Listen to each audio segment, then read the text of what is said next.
Alright everyone, well, let's review another movie that I anticipated for 2019, an animated movie to be exact.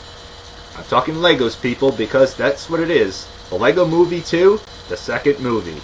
Yeah, apparently Lego Batman and Lego Ninjago are not the real sequel, they're more or less spin-offs of that film. Even though Batman was in the first Lego movie, which I at first thought was going to be really stupid. I didn't think much of this idea. I was like, wow, you gotta be kidding me. Hollywood is really out of ideas to make animated films, but much to my surprise, it works so well. I mean, it's not only clever, it not only constructs a great universe and, coexists with the real universe, but it's so clever and funny at the same time. I mean, it's just so great. It's full of pop culture parodies, and yes, I do find that song kind of annoying, Everything Is Awesome song, but it didn't ruin the experience at all. It's a great film. Voice acting's great by Chris Pratt and so on and so forth. Great performances out of them. Will Ferrell even makes an appearance in the flesh, as well as provides a voice acting performance, which is great as the villain. And yeah, it was a big surprise hit. I didn't really expect it to, so yeah, this is the sequel. Little did we know, the true sequel, I should say, to be exact. And what did I think of it? I think it's just as good, if not even better. Yeah. Chris Pratt himself makes a return as the Lego man himself. It definitely is the true sequel. A new universe. I like how he's all cocky and happy and overjoyous, and everyone around him is all tough and everything. So, and the world changes because of an alien invasion, if you saw in the trailer. Not going to give too much away, major to moderate spoiler wise, but overall I can say it's definitely got clever tactics. I like how it, coexists with the real world. In fact, even more. It shows more of the real world that it's in. If you saw Will Ferrell in the flesh in the first movie, it shows more of him, his kids, and his son and his younger sister, and even the mother too as well.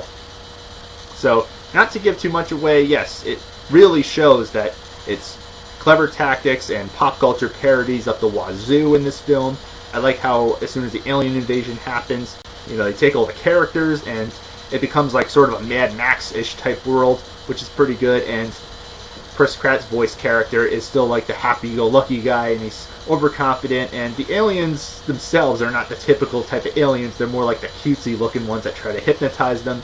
And I like how the main villain is not what you think. So, as I said, I'm not going to give too much away. Yes, that annoying song makes a return a little bit, and there's some new songs in it that are much more better and much more catchier. I even love the scene how there's one that's even catchy too as well, and they realize it, the main character herself, Lucy.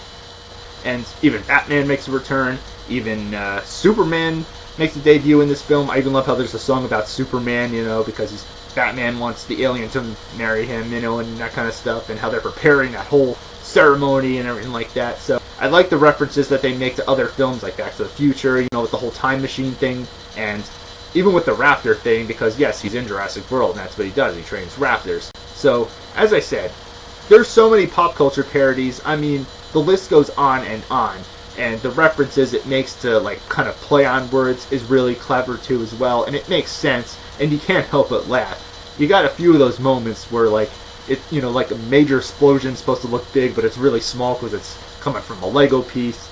And as I said, when it shows itself in the real world, it's also pretty funny too as well. So yeah, it works in a way, and parents who take their kids to see this, I'm sure, are going to be probably laughing more than their kids because they understand more stuff than their kids do, because they're probably too young, or they don't know about these movies like Back to the Future, as I said, and Bill and Ted that they reference, and all this stuff that parents probably understand more than their kids do. So, for the most part, I'd say it's a great sequel. Keep building it up. Warner Brothers and WAG, short for Warner Animation Group, because honestly, this series still got a thing going for it. All I could say is, great sequel. If you like the first one, I'd definitely say check this one out. Music is great, the animation's still great, the voice acting's great. Good sequel overall. Rockin' Wii Remote, Wii Motion Plus up, and the playing Wii Remote up.